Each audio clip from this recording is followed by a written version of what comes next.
Chris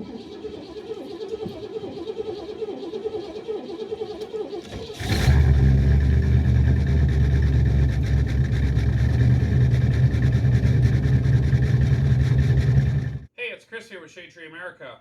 Today I have in front of you some sanders.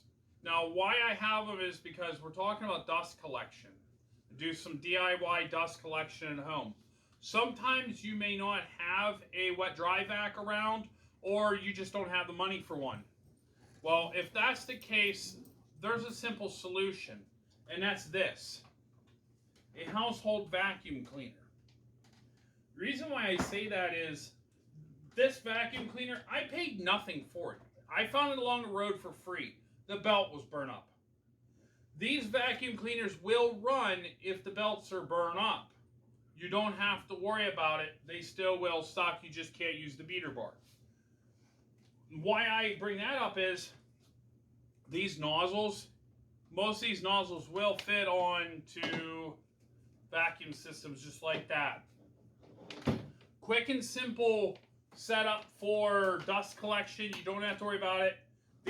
A lot of times these vacuums, these bagless vacuums, have washable filters in them. You don't have to worry about any kind of changing out filters. You don't have to worry about a lot of that stuff.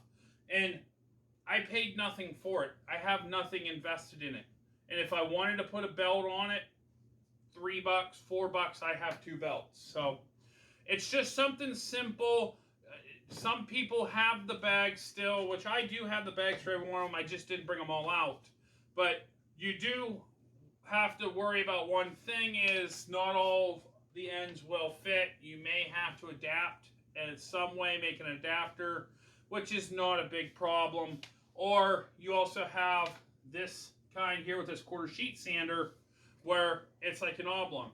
In that case, you may be able to take something like a water bottle, trim it out to fit across there, and you can tape it on. Or if you want to, you may be able to cut the bag and put your hose in there as well. These are breathable bags. You don't have to worry about them collapsing. So it's just a quick little tip for you for dust collection around the house. One thing I suggest: don't use your good house vacuum cleaner. Don't let the wife know. So other than that, we'll catch you guys later. Just a quick little tip for you. We'll see you later, and God bless.